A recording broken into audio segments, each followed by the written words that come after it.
Iya, roti buaya itu. Roti buaya itu menjadi simbol kesetiaan. Iya, iya, Gitu. iya, iya. Kesetiaan. Ya, kita kan Ketemu lagi dengan beta Bung Redi Walang Bacarita. Kali ini kita di Tangerang, Tangsel ya, kota Tangerang Selatan. kota Tangerang Selatan. Selatan. Ini sama sahabat kita, tak kenal maka tak disayang. Maka sebentar harus dikasih tahu namanya siapa, aktivitasnya nganggur, kerjaannya nganggur gitu. Oke kawan-kawan, hari ini kita mau ke poin dulu, soalnya Jakarta itu, Jabodetabek itu salah satu daerah yang masih muda gitu, APBD-nya besar, tapi hampir APBD-nya nggak dipakai gitu. Namanya Tangerang Selatan, dan orang Jakarta itu rata-rata tinggal di sana, Bos. Nah, kita kepoin dulu apa sih yang ada di Tangerang Selatan. Langsung saya sama, bukan yang punya, warga Tangerang Selatan ini, sahabat kita. Langsung saja kasih tahu nama siapa, terus apa sih yang unik gitu di Tangerang Selatan. Jadi kalau gini, gua kan dari Seram nih. Jadi kalau gua di Jakarta, kalau gua nggak ke Tangsel itu nggak asik begitu loh. Oke. Ya, sore sahabat-sahabat penonton Walang Bercerita. Bercerita. Jadi Walang itu Walang Bercerita. saung sebenarnya. Jadi Walang Bercerita ini sama ikon Tangerang Selatan. Oh gitu. Jadi kalau Walang di daerah Indonesia Timur itu saung. Saung ya. Kalau Tangerang Selatan dia punya ikon itu Belandongan. Belandongan. Jadi rumah saung yang dipermanenkan. Oke. Jadi rumah saung, rumah dari kayu yang dipermanenkan. Jadi namanya Belandongan kalau di kota Tangerang Selatan. Jadi Belandongan itu rumah-rumah para penebang kayu. Jadi dulu hutan di Jawa bagian barat kan, di Tangerang khususnya itu hutan. Rata-rata masyarakat sekitar itu ya penebang bambu, penebang pohon. Dan itu, jadi rumah adatnya Belandongan. Jadi dan sekarang jadi entitas ikon utama kota Tangsel. Jadi logo kota Tangsel itu ada rumah Belandongan. Dari jadi, sejarahnya dari tadi itu ya. Sejarahnya dari tadi. Rata-rata para penebang hutan gitu. Terus perkembangan dari hutan, penebang bambu. Itu ya. Lalu di Tangsel itu selain itu ya, apa sih yang tadi gue bilang tuh? Apa sih tempat paling asik di sana lah bagi anak-anak muda itu? Aktivis lah ya. Jadi ya kota Tangerang Selatan ini kota baru dari pemekaran kabupaten, Bang. Kabupaten Tangerang. Jadi sebagai daerah induk itu kabupaten tahun 2013 atau 14 itu. Tahun 2011 lah. Tahun 2011 itu mekar. Jadi kota Tangerang Selatan punya pemerintahan daerah sendiri gitu, pemerintahan kota sendiri, misah dari kabupaten itu. Dia punya 7 kecamatan, 7 kecamatan, 54 kelurahan, kalau tidak salah gitu. Nah dari situ ya ada tempat-tempat yang dari dulu memang sangat terkenal Jakarta gitu. Jadi orang Jakarta tuh ya pasti sering lah mampir ke Ciputat. Oh iya. Jangan Ciputat itu kan dulu sering tuh ke Ciputat. Bahkan di Ciputat itu kan dulu pas masih ke Wedanaan Jatinegara itu masuk Wedanaan Jatinegara. Jadi sempat itu Ciputat tuh ngikut Jatinegara Jakarta. Iya, ikut administrasi Kewedanaan Jatinegara. Jauh. Jadi termasuk ya kita bagian dari orang Betawi atau kota kan dulu kan. Iya. Jadi diambil Jawa Barat, ikut Jawa Barat, Tangerang itu kan. Secara kebudayaan dia di Betawi ya. Dia ada di daerah-daerah yang 7 kecamatan itu. Misalkan daerah-daerah yang terluar di utara itu lebih ke Betawi. Utara. Tapi selatan itu sebelah mana tuh? Misalkan Pondok Aren. Nanti kan dia berbatasan sama Pesanggerahan. Terus Ciputat berbatasan dengan Lebak Bulus kan kira-kira gitu. terus Pamulang berdekatan dengan Depok. Iya, iya, iya. Nah itu bagian utara menurut saya itu lebih dekat ke identitas Betawinya ya. suku lokalnya Kebetawian. Oke. Karena yaitu Ciputat pernah masuk ke Wedanaan Jatinegara. Jatinegara ya. Nah, Jatinegara itu kan Kewedanaan itu kayak gimana ya? Kerajaan atau apa? bukan kolonial, Bang. Oh, Zaman kolonial kan kolonial. dikasih kan bangsawan-bangsawan ini ngurus Ya, pemerintahan. daerah Mesir ya, ya. Gitu, Bang. Kewedan Jatinegara. Nanti dia masuknya berarti ini masuknya Jatinegara itu juga berarti masuknya sama ke Bekasi-Bekasi itu. Jadi kesukuannya hampir mirip, sama-sama orang Jakarta, Ciputat, Pamulang tuh budaya-budayanya Betawi. Tapi Tangerang bagian selatan, Serpong, Setu, Serpong Utara itu banyak ditemuin lokal wisdom-nya atau bahasa penduduk sehari-harinya itu Sunda. Oh. Nah uniknya itu Tangsel, jadi dua bahasa. Dua bahasa, misalkan Tangerang, taruhlah Tangerang Utara dan Tangerang Selatan bagian utara, daerah terluar perbatasan dengan Jakarta, itu sangat kental Betawinya. Tangerang Selatan bagian selatan itu identik dengan Kesundaannya, misalkan di Serpong Utara berbatasan sama kabupaten kan gitu. Terus Serpong juga batasan kabupaten itu ada pribumi atau masyarakat yang lama di situ ya berbahasa Sunda. Terus Setu kan berbatasan dengan Gunung Sindur, Bogor. Itu kan Sunda juga. Sunda juga ya.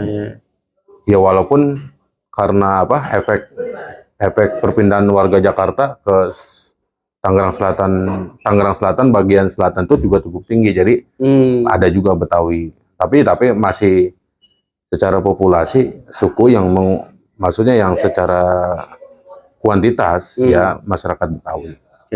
Menarik ini. Makanya diangkat itu rumah Belandongan. Belandongan. Oke. Ada apa? Kalau rumah Belandongan itu gigi apa ya tuh yang jadi identitas Betawi itu ada tuh. Yang segi 4 itu. Iya. Oke, menariknya begini nih. Dia di Tangerang Selatan ini ada dua bahasa dua kebudayaan. Kebudayaan Betawi dan kebudayaan Sunda. Oke. Berarti tapi mereka hidup rukun gitu ya. Sangat. Jadi apalagi hari ini kan Tangsel itu hampir perumahan paling banyak ya. Mau dibilang salah satu daerah yang perumahan dan rumah-rumah elit ya. Betul, Bang. Terus mall gitu paling cepat itu pembangunannya di sana. Oke, menariknya begini. Terus kan dua bahasa atau dua budaya. Unggul makanan khas dan budayanya di sana itu apa? Lebih ke Sunda atau Betawi? Sebenarnya ya karena udah hidup berbarengan ya sejak lama gitu ya. Di Jakarta juga ada nama daerah Sunda Kelapa. Ya. Jadi sebenarnya Betawi Sunda di daerah pinggiran Jakarta ini memang udah teralterkulasi, Bang. Gitu. Sama misalkan di Jakarta itu kan misalkan Betawinya banyak yang budaya Cina diambil, budaya Arab diambil, budaya Melayu. Sama juga terjadi juga di Tangerang Selatan. Misalkan Sundanya di sana lebih sama juga gitu, alkulturasi dengan Betawi, dengan Cina Benteng, dengan Sunda Banten atau Sunda Jawa Barat, ya gitu. Bedanya Sunda Banten sama Jawa Barat di mananya tuh? Maksudnya kalau Priangan kan Cianjur, Sukabumi halus-halus, Bang. Iya, cantik-cantik lagi. Dialektika bahasanya halus. Intonasinya rendah. Gitu. Apalagi cantik-cantik. Kalau Banten kan emang karena budayanya Jawara kan. Iya, terus tinggalnya banyak yang di pinggiran kan gitu. Makanya Sundanya agak kasar. Kalau lo masuknya di mana? Kalau saya Sunda Banten. Banten nih. Iya. Ya saya dari ayah itu Sunda, kakeknya ayah Sunda, kakeknya ibu Betawi. Sundanya Sunda Banten tadi. Sunda Banten, Sunda Tangerang lah Bantennya, Banten lah. Banten. Oke. Jadi ini Bang, ini perlu di-clearin. Begitu bahwa Tangerang itu memang dari zamannya Kesultanan memang daerah Banten.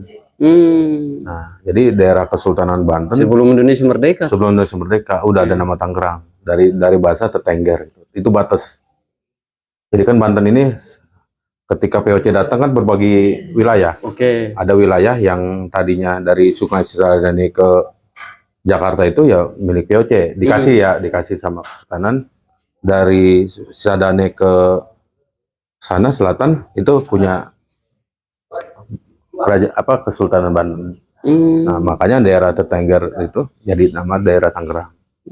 Jadi perbatasan. Jadi Tangerang itu ya istilahnya batas. Nah, ibu katanya. Ya, baru tahu itu ya. Luar biasa ya. Jadi pintu gerbangnya Banten itu jadi batasnya Banten tuh ya Tangerang. Oke. Jadi kalau tadi nyentuh Makanan khas bahasa atau urban dulu nih, urban dulu. Oke. Urban itu masif ketika tahun 72 lah. Tahun 72 pemerintahan Orde Baru ya Pak Soeharto menggalakkan kota mandiri, Bang. Jadi setelah Perumnas di Bekasi itu sukses, nah pemerintah menggandeng Ciputra membentuk kota mandiri BSD. Kalau nggak salah itu pengembangnya Ciputra. Oke. Itu tahun 74 atau 72 lah, saya kurang pakem lah. Tapi setahu saya tuh BSD itu emang proyeknya Pak Harto dengan menggandeng Ciputra. Yang tadinya sukses di Bekasi gitu. Nah, terus ke Bintaro, terus ke Serpong. Makanya namanya itu kan BSD kan Bumi Serpong Damai. Iya. Jadi Serpongnya nggak dihilangkan. Kalau pengembang sekarang kan, mohon maaf, namanya kan nama-nama Eropa. Itulah. Itu misalkan Cardova. Iya. Terus misalkan Valencia Park kan gitu, Nggak jelas itu. Manchester Park gitu kan, jadi kayak nama-nama bola jadi nama-nama klub bola. Padahal yang tinggal di perumahan itu nggak olahraga. Iya. Kerja aja ya kan, Bang. Ya tapi itu di tahun 72 itu BSD ada, Bumi Serpong Damai, awalnya Perumnas, tapi dikomersil menjadi kota mandiri, transformasi. Sekarang krisis moneter itu diambil Sinarmas. Oke, Dan itu rata-rata tanah-tanah PTPN, Bang. Sekarang di Tangsel itu banyak tanah PTPN, termasuk yang digarap sama BSD, mungkin itu tanah PTPN. Ya kalau bermasalah nggak bermasalah ya tinggal siapa yang mau masalahin. Iya. Siapa yang mengklaim kan gitu. Iya. Makanan kan dua budaya itu ya. Berarti makanan khasnya apa? Makanan atau ya budaya khasnya Betawi aja. Kalau masyarakat pinggiran nih ada yang menarik, Bang, terkait makanan khas. Jadi banyak makanan-makanan khas masyarakat pinggiran ya, khususnya Betawi atau Sunda pinggiran. Dia mengikuti tren-tren waktu kolonial. Gimana itu? Misalkan kolonial itu kan udah biasa minum bir ya, soda. Oke. Nah, di masyarakat Betawi atau di masyarakat Sunda pinggiran itu bikin juga, Bang. Bikin ciplakan bir. Ada namanya bir peletok. Pasti Pak, kalau di Jakarta pasti tahu kan? Tahu. Di Tangerang pasti tahu. Pernah minum. Nah, itu ibaratnya saingan lah. Misalkan Belanda kolonial punya bir gitu, minuman alkohol. Nah, ini masyarakat yang Betawi menjadi bir peletok. Sebenarnya berarti kalau dari cerita ini udah modern dari dulu. Oh, udah modern, cara berpikirnya sudah modern begitu. Tapi ya karena zaman kolonial itu kan ada pembatasan. Yang dilakukan kolonial di masyarakat tingkat bawah 1 atau tingkat 2 itu nggak boleh melakukan. Tapi kan lahirnya bir peletok ini kan berarti namanya gini, kalau saya mau bilang dalam kesempatan ini revolusi minuman yang luar biasa itu kan. Bisa itu di zaman itu ada larangan, ada batasan, tapi mereka bisa, leluhur kita itu bisa ciptakan itu gitu. Jadi kalau hari ini, mohon maaf, teman-teman di keturunan Betawi kalau nggak kreatif dan nggak seperti leluhur kita yang tadi menciptakan itu di era hari ini, berarti lebih canggih leluhur daripada generasinya kan begitu. Dia berani itu loh maksudnya. Berani menciptakan apa? Produk sendiri. Gitu, saingan lah. Gitu. Makanya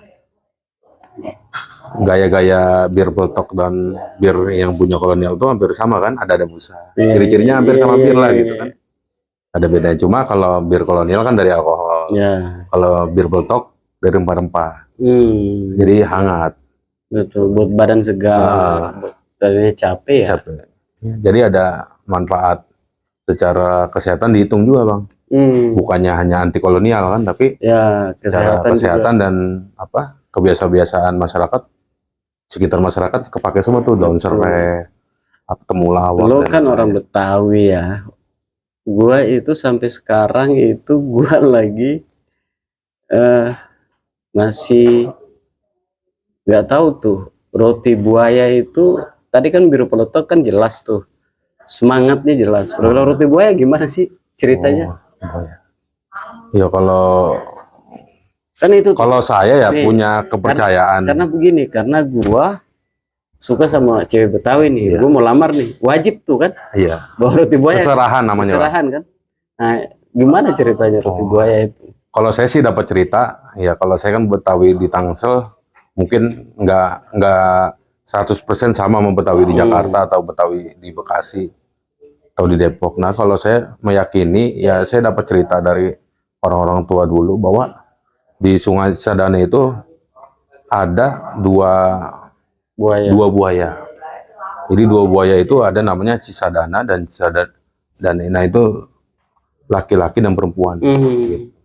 Karena saking setianya buaya laki-laki itu bang, dia tuh nyari sampai ke ujung Tangerang itu, sampai ke laut.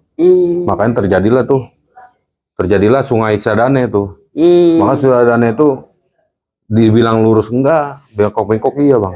Karena itu bekas dari perjalanan buaya tadi bang, mencari perempuannya. Jadi artinya dari cerita leluhur, ya buaya itu identik sama makhluk setia. Iya. Gitu. Jadi binatang yang setia itu cirinya Cisadane itu buaya. Dia cari pasangannya itu sampai ke ujung. Dari ujung Cisadane itu kan kalau masyarakat Tangerang Selatan kan pasti tahu ya. Ikonnya juga termasuk Cisadane. Sungai besar gitu bang. Misalkan di Afrika ada sungai Nil gitu, di Brazil ada Amazon. Nah di Tangerang tuh punya namanya Cisadane. Makanya ada cerita itu Cisadana dan Cisadane itu buaya laki-laki dan perempuan. Nah itu saling cari itu bang. Disitulah di filosofinya ambil dari situ, akhirnya roti buaya itu menjadi simbol kesetiaan. Iya. Kesetiaan. Ya kita kan kalau nyari jodoh kan nggak tahu kan, ada yang dekat apa jauh kan gitu. Betul, iya. Harus cari tahu, jalannya berliku-liku. Nah itu bang filosofinya dari situ, dari cerita buaya itu. Iya. Ini sebenarnya gini, saya nggak tahu juga. Apa harusnya begini bos? Harusnya pemerintah DKI Jakarta dan di Tangerang Selatan minimal atau di DKI ya, harusnya filosofi cerita semangat dan filosofi atau semangat daripada cerita ini soal roti buaya ini jadikan sebagai mata pelajaran sejarah, harusnya gitu. Menurut sahabat gimana tuh kalau ini dijadikan sebagai mata pelajaran sejarah? Ya memang perlu dikaji secara ilmiah ya, jika kalau masuk dalam kurikulum. Tapi itu upaya dari budayawan atau sejarawan yang di Tangerang Selatan, saya pikir ada upaya, karena saya juga ikut dalam ngobrol-ngobrol tipis-tipis lah sama budayawan-budayawan. Ngobrol apa? Tentang mulok tadi. Tipis-tipis saja. Gitu. Karena kan kita ya kemampuannya juga, kapasitas juga tipis, jadi ikut-ikut ngobrol tipis-tipis. Itu udah ada, tapi memang jadi zaman cerita purbakala gitu susah diilmiahkan, karena kita susah cari data yang objektif kan, atau bukti-bukti sejarahnya gitu. Paling yang sudah bergerak ini masuk ke kurikulum itu ada mentor saya itu dalam budayawan di Tangsel tuh, Pak Tebesos, udah mulai nulis, tapi masih di zaman revolusi. Misalkan cerita-cerita peperangan di Tangerang, itu udah masuk muatan lokal. Misalkan ada di Serpong itu ada pertempuran pahlawan 1000. Nah itu 1000 masyarakat Banten sama masyarakat Tangerang perang sama Nica Belanda. Itu sudah terbukukan. Ada lagi di peristiwa Lengkong di Serpong juga nggak sih? itu juga sudah terbukukan. Bahkan kan kalau di tentara itu bagian apa? Bagian pengusiran tentara Jepang kan, yang Dan Mogot jadi nama jalan kan, Kapten Subianto dan lain-lain itu kan sebenarnya sudah masuk di pemerintah juga sudah dianggap lah gitu perjuangan. Tapi kalau tadi nyinggung roti buaya ya itu kok jadi pengetahuan tambahan aja Bang. Karena begini, jadi gini, karena ini filosofinya diambil untuk jadi salah satu prasyarat dalam pernikahan, Bos. Nah, namanya orang menikah itu kan buat menciptakan generasi nih, ya enggak? Jadi itu kan kenapa harus jadi muatan lokal atau masuk di kurikulum itu karena kita butuh, Bos. Lo belajar dari cerita roti buaya di sekolah itu nanti membuat lo jadi kaya, membuat lo jadi laki-laki dan perempuan yang setia, ya kan? Ketika lo menikah begitu. Karena ini filosofinya dalam begitu kan, kesetiaan bagaimana, kan gampang aja bagaimana membahas soal kesetiaan buaya. Ya karena buaya itu identik dengan laki-laki yang itu buaya, itu laki-laki buaya itu kan laki-laki yang enggak setia, main perempuan. Tapi dari cerita ini kan laki-laki ini yang setia Bang. Setia, Bos. Nah, ini kan ada bertolak belakang cerita dan laki-laki buaya dan buaya yang dijadikan sebagai orang Betawi ikon atau salah satu prasyarat untuk mencari untuk melamar anak orang menjadikan sebagai istri. Terus saya pernah juga ngobrol tipis-tipis sama sejarawan Betawi, Bang Jeje Rizal. Oh, Jeje Rizal. Bang Jeje Rizal bilang masyarakat Betawi ini sebenarnya masyarakat pinggiran. Masyarakat pinggiran dalam arti masyarakat laut, masyarakat air. Ya. Gitu. Makanya banyak nama daerah-daerah itu Ci. Ya. Misalkan di Ciputat. Kalau di Tangerang Selatan Ciputat. Terus Ciledug. Itu kenapa? Terus di Jakarta banyak kan Cipinang. Iya. Itu jadi masyarakat kita ini akrab sama air.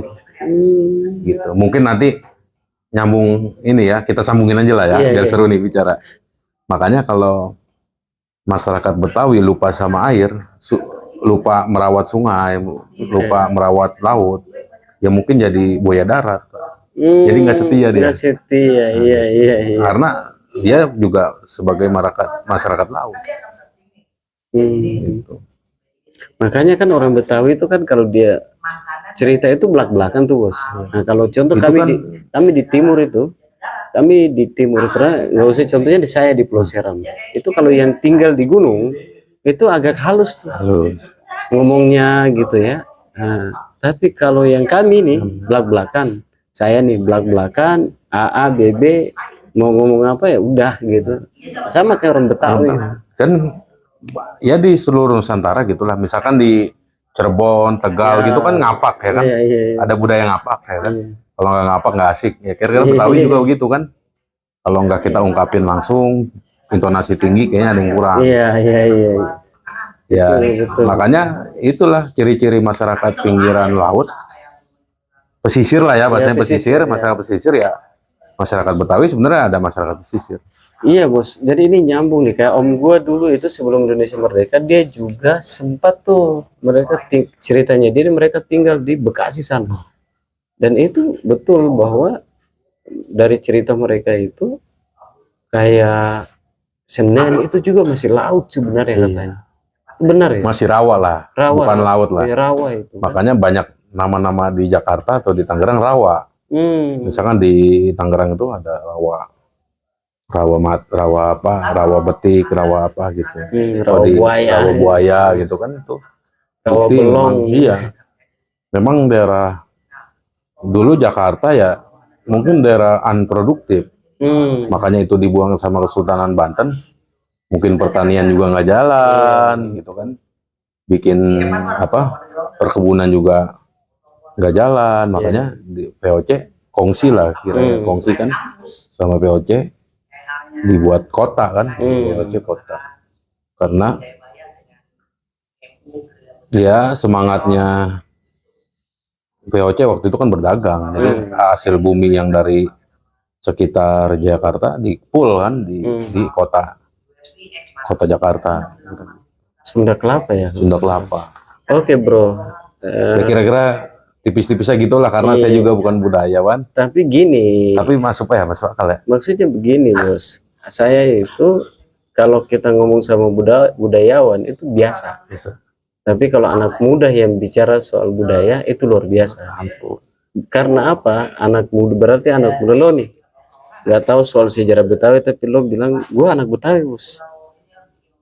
Ya enggak? Tapi kalau lo nggak cinta, kita nggak cinta sama budaya kita, nggak ngerti budaya kita, berarti lo nggak boleh dong ngomong lo orang Betawi. Lo ngomong gua nih NKRI harga mati, gua Indonesia banget, tapi lo nggak tahu cerita soal Nusantara atau Indonesia ini kan, berarti lo ini lahirnya bukan di Jakarta bos, gitu kan? Lahirnya di mana begitu, datang sekolah itu di mall terus. Nah, tapi makanya gue bilang kalau teman-teman bilang lo udah kayak budayawan, gue bilang sejarawan gitu. Kadang-kadang gue mikir juga ini otaknya agak lurus atau otaknya miring ini bos. Itu makanya contoh paling sederhana, jangan lo ngomong lo orang Maluku kalau lo nggak tahu tentang sejarah Maluku. Jangan lo bangga jadi orang Betawi kalau lo nggak tahu sejarah itu. Karena harus kita tahu diri kita dulu, baru kita tahu di luaran sana. Kan kira-kira begitu ya. Tapi ada istilah inilah pendamai lah antara Betawi dan Sunda. Pendamainya gini, bahwa kalau diistilahkan atau dianalogikan, Betawi itu seperti gigi bang. Nah Sunda itu businya. Jadi dia tuh saling terikat. Tapi ya beda, tapi saling terikat. Ya memang Indonesia begitu. Beda-beda tapi. Oke, terakhir. Apa yang membuat lo dari cerita semua tadi, tapi hari ini apa yang gini? Karena kalau kita itu selalu mengklaim diri kita itu anak dari bangsa A dan bangsa B, tetapi kita nggak bangga, itu juga sama aja bos. Yang gua mau tahu gua banyak teman-teman dari asli Betawi, tapi kadang ada yang juga dia kayak gini, dia bangga itu kalau di juara atau keluarganya juara gitu kan. Itu bagi gue biasa aja gitu. Tapi kalau lo anak rakyat biasa, bukan jawara, bukan pengusaha, bukan pejabat, tapi kalau lo bangga itu berarti lo hebat bagi gua gitu. Makanya dalam kesempatan ini sekaligus pesan buat teman-teman yang di luar sana, bahwa banggalah lo jadi orang dari kabupaten ini, dari bangsa ini begitu. Agar karena perbedaan dan kebanggaan itu kita bisa jadi Indonesia itu. Pertanyaannya, apa yang membuat lo bangga selama ini jadi orang Betawi begitu? Ya, ini biar clear juga bahwa orang Betawi itu selain religius, dia nasionalis. Karena diulang. Nih ya harus paham juga teman-teman Betawi yang sekarang mungkin hedon lah ya. Ya. Gitu. Ya hedon, kalau kita bedah ya boleh hedon, tapi nggak ada yang larang. Ya jangan lupa karakter nasionalis dan religius buat masyarakat Betawi. Ya banyak sejarah Banten, kita juga sebagai pelaku kurang religius gimana. Banten itu jadi tonggak Kesultanan Islam di Nusantara. Nah itu pejuangnya juga dari Tangerang. Raden Arya Wangsakara tahun 2022 dijadikan pahlawan nasional sama Pak Jokowi. Itu buyutnya atau silsilahnya nyambung ke Pak Kiai Ma'ruf Amin. Itu dari Tangerang tuh, Tangerang. Nah, jadi Tangerang, Jakarta itu banyak kota pahlawan. Bekasi ya kan? Bekasi ya banyak. Terus gitu. Jadi akarnya kita ini masyarakat religius sekaligus nasionalis. Itu tidak bisa dipisahkan. Nah, terus apa yang jadi kebanggaan, yang menjadi landasan kita harus bangga ya, negara kita negara bangsa. Itu kan Bung Karno dan Bung Hatta memproklamasikan kita sebagai negara bangsa, nation state. Mungkin sudah tercantum di proklamasi kan sebagai rule of conduct lah, aturan main negara kita. Ya itu kekuatan kita, kekuatan utama.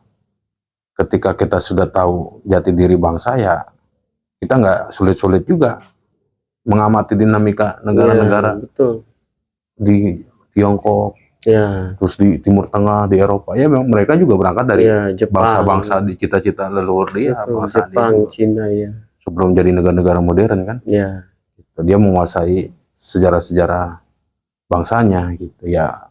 Untuk generasi saya gitu ke depan yang lagi studi, yang lagi belajar di bangku-bangku SMA ya, ayo kita belajar muatan lokal kebangsaan kita di Betawi, di Sunda, di Jawa, di di Maluku gitu ya. Kalau tantangannya pasti banyak hari ini kan, lewat kecanggihan teknologi, transfer budaya kayak budaya K-pop. Iya. Itu kan ekspansi budaya, kolonial budaya baru. Betul. Walaupun kita nonton atau enggak ya juga nggak masalah sebenarnya gitu. Itu hanya selera kan.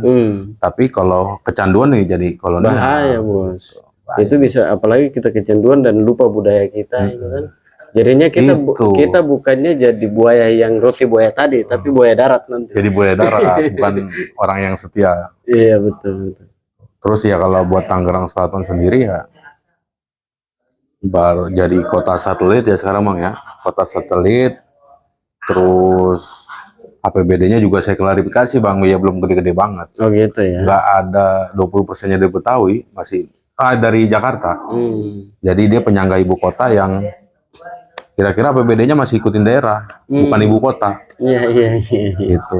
Tapi jadi kalau lumayan lah. Abang naik motor itu Jakarta 4 jalur, 4 jalur masuk dengan arti 4 kendaraan roda 4 bisa muat lah. Kalau udah masuk provinsi Banten, Batas gitu, mengecil. Itu tanda-tanda, itu tanda-tanda APBD satu daerah dan tetangganya itu berbeda. Oh iya. Jadi sama kayak di Pasar Minggu di Depok tuh batasannya tuh udah kecil tuh. Udah masuk Depok. Nah itu berarti ketimpangan APBD. Misalkan Jakarta hari ini udah hampir 100 sih Bang. Kalau nggak salah. 80 atau 90 T ya. So, di Tangerang Selatan masih 4 atau 5 T. Lumayan lah ya. Lumayan. Tapi yang menjadi kesempatan ini perputaran uang di Jabodetabek itu relatif seimbang. Iya betul. Itu yang bisa dari situ. Itu yang bisa teman-teman tetap optimis walaupun APBD rendah, tapi perputaran uang yang digalakan di sektor swasta lah bahasanya itu tinggi juga, atau APBN yang proyeknya ada di daerah itu tinggi juga.